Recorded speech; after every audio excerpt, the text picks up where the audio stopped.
মিরপুরে সিরিজের প্রথম ওয়ানডেতে ওয়েস্ট ইন্ডিজের বিপক্ষে টস হেরে ব্যাট করছে বাংলাদেশ। শেষ খবরে টাইগারদের সংগ্রহ 2 উইকেটে 56 রান। ব্যাট করতে নেমে শুরুটা ভালো হয়নি বাংলাদেশের। দলীয় 8 রানে ভাঙে ওপেনিং জুটি। দ্বিতীয় ওভারে 3 রান করে আউট হন সাইফ হাসান। একাদশে ফেরা সৌম্য টিকতে পারেননি, প্যাভিলিয়নে ফেরেন 4 রান করে। 2 ওপেনারের দ্রুত বিদায়ে চাপে পড়ে বাংলাদেশ। বিপর্যয় সামাল দেওয়ার চেষ্টায় নাজমুল হোসেন শান্ত ও তাহিদ হৃদয়। এই ম্যাচ দিয়ে ওয়ানডে অভিষেক হয়েছে মাহিদুল ইসলাম অঙ্কনের। আগের ম্যাচ থেকে বাদ পড়েছেন শামীম হোসেন ও হাসান মাহমুদ। 3 স্পিনার ও 2 পেসার নিয়ে খেলছে বাংলাদেশ। ওয়েস্ট ইন্ডিজের বিপক্ষে টাইগারদের প্রথম ওয়ানডে কভার করতে মিরপুরে আছেন সহকর্মী শাহান পাপন। পাপন, টাইগার ওপেনাররা আজও ব্যর্থ। কি মনে হয় ধীরগতির ব্যাটিংয়ে কতদূর যেতে পারবে বাংলাদেশ? এই ম্যাচ নিয়ে দর্শকদের আগ্রহ কেমন দেখছেন জানাবেন।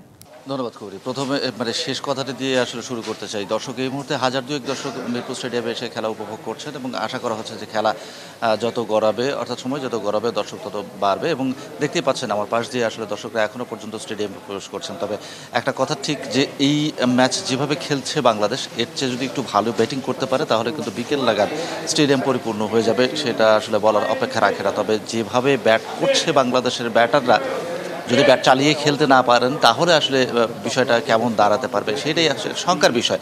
কেননা আমরা যেটা দেখতে পেয়েছি যে প্রথম পাওয়ার প্লে যেটা ছিল সেখানে কিন্তু মাত্র 33 রান এসেছে এবং 2 উইকেট হারিয়ে ফেলেছে।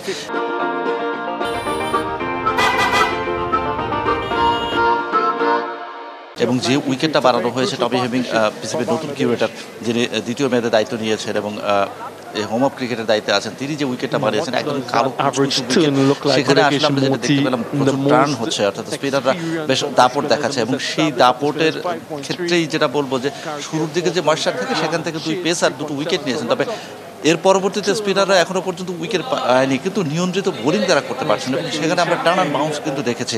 সুতরাং বোঝাই যাচ্ছে যে এই উইকেট থেকে আসলে কি করতে হবে, কীভাবে এগোতে হবে সেই বিষয়টা আসলে রিড করতে বোধহয় ভুলে গিয়েছিলেন, রিড করতে বোধহয় ভুল করেছিলেন সৌম্য সরকার এবং সাইফ হাসান। দুজনে কিন্তু ফিরে গেছেন এবং দুজনের কাছে প্রত্যাশা ছিল অনেকটাই যে ওপেনিংয়ের কথা বলছিলেন যে যেখানে বাংলাদেশের সবচেয়ে বড় সমস্যা, অর্থাৎ শুরুতে যদি আসলে ভালো কিছু না হয় তাহলে মিডল অর্ডার কিংবা লোয়ার মিডল অর্ডার তারাও যে খুব একটা ভালো করতে পারে সেরকম না, অর্থাৎ চাপে পড়ে যায়। সেই চাপ থেকে বেরিয়ে আসার চেষ্টার জন্যই বোধহয় তাওহিদ হৃদয় এবং তার সাথে যিনি আছেন এই মুহূর্তে নাজমুল হোসেন শান্ত, তিনি অভিজ্ঞ ব্যাটার, তারা দুজন কিন্তু আসলে চেষ্টা করছেন। তবে রান রেট যেভাবে যাচ্ছে সেটা আসলে কতদূর নিয়ে যাবে বাংলাদেশের স্কোর। তবে একটা কথা কিন্তু বলাই যায় যে 250 কিংবা 255-60 এর মধ্যে রাখলে কিন্তু ফাইটিং টোটাল হয়ে যাবে।